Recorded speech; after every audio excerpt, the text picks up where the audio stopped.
बांग्लादेश की यूनुस सरकार हाथ धोकर अब पूर्व पीएम शेख हसीना के पीछे पड़ी हुई है। शेख हसीना को फांसी की सजा का ऐलान करने के बाद से तो यूनुस सरकार एक एक दिन ऐसे काट रही है मानो कि कब शेख हसीना को फांसी हो और यूनुस समर्थकों को चैन मिले। पूरी दुनिया ने देखा कि पिछले साल अगस्त महीने में किस तरह से बांग्लादेश में तख्ता पलट हुआ। छात्रों का विरोध किस तरह से एक साजिश थी जिसने शेख हसीना सरकार को गिरा दिया और शेख हसीना को भागकर भारत में शरण लेनी पड़ी। तब से लेकर अब तक बांग्लादेश की पूर्व प्रधानमंत्री शेख हसीना भारत बांग्लादेश संबंधों के केंद्र में है। बांग्लादेश सरकार ने हाल ही में भारत से उनका प्रत्यर्पण मांगा है और भारत ने आधिकारिक तौर पर यह माना भी है कि उसे ये प्रस्ताव मिला है। विदेश मंत्रालय ने साफ कहा है कि ये मामला बेहद संवेदनशील है और इसे भारत की न्यायिक और कानूनी प्रक्रियाओं के अनुसार गंभीरता से परखा जा रहा है। इसका मतलब ये है कि कोई भी फैसला तुरंत या राजनीतिक दबाव में नहीं लिया जाएगा। शेख हसीना पिछले साल 5 अगस्त को बांग्लादेश में छात्र आंदोलन के हिंसक होने के बाद सैन्य हेलीकॉप्टर से भारत आई और तब से नई दिल्ली में सुरक्षा घेरे में रह रही हैं। हाल ही में ढाका की एक विशेष अदालत ने उन्हें 2024 के प्रदर्शनों में हुई गोलाबारी के लिए मानवता के खिलाफ अपराध का दोषी ठहराते हुए मौत की सजा सुना दी है। ये फैसला उनकी गैर मौजूदगी में सुनाया गया है। अंतरिम सरकार का कहना है कि शेख हसीना को न्यायिक प्रक्रिया में शामिल होना चाहिए और इसी वजह से उनके प्रत्यर्पण की मांग की गई है। बांग्लादेश में इस समय राजनीतिक अस्थिरता है और हाल के दिनों में वहां अल्पसंख्यक हिंदुओं पर हमलों की खबरों के बाद भारत पहले ही चिंता जता चुका है। ऐसे में प्रत्यर्पण का मुद्दा दोनों देशों के संबंधों में नए तनाव की वजह बन गया है।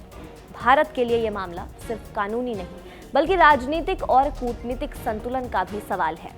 भारत और बांग्लादेश के बीच 1970 के दशक से प्रत्यर्पण समझौता मौजूद है, लेकिन उसमें एक महत्वपूर्ण शर्त यह है कि राजनीतिक अपराध के मामलों में प्रत्यर्पण नहीं किया जा सकता। हालांकि विशेषज्ञों का कहना है कि मानवता के खिलाफ अपराध को राजनीतिक श्रेणी में नहीं रखा जाता है, इसलिए कानूनी रूप से बांग्लादेश का अनुरोध स्वीकार करना संभव है।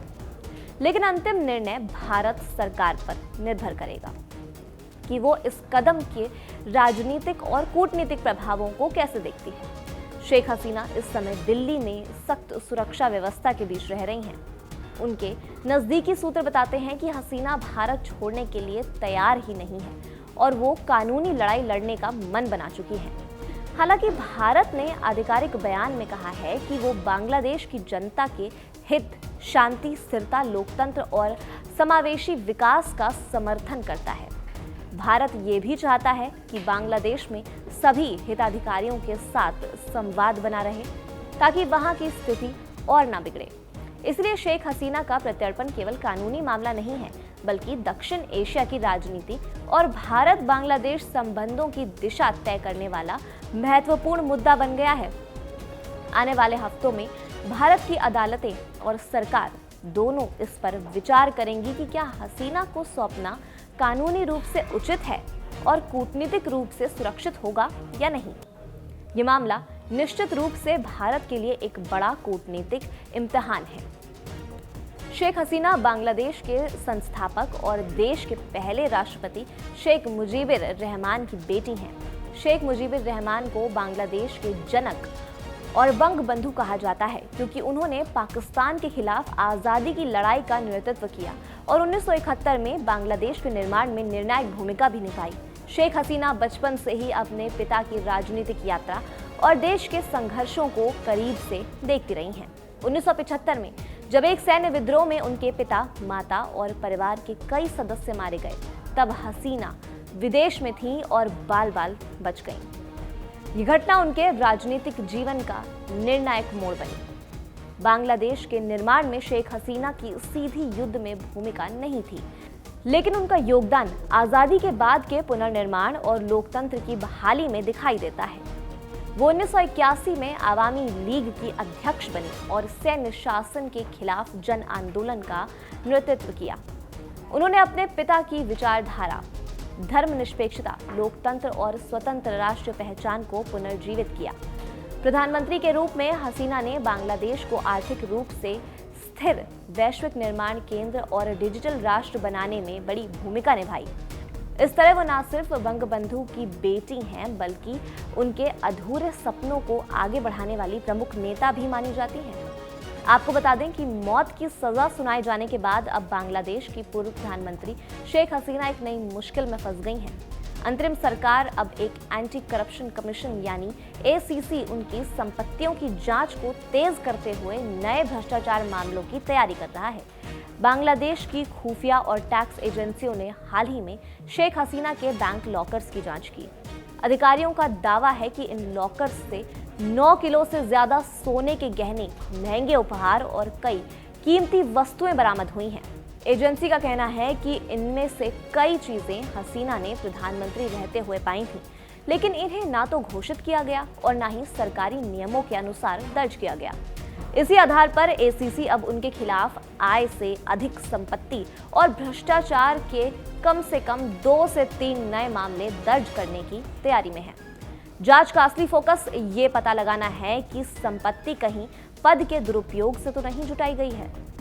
क्या इन्हें वैध तरीके से घोषित किया गया? क्या प्रधानमंत्री रहते हुए वित्तीय अनियमितताएं हुई? इन सभी सवालों की जांच अब अनौपचारिक मुकदमों के जरिए शुरू होने वाली है।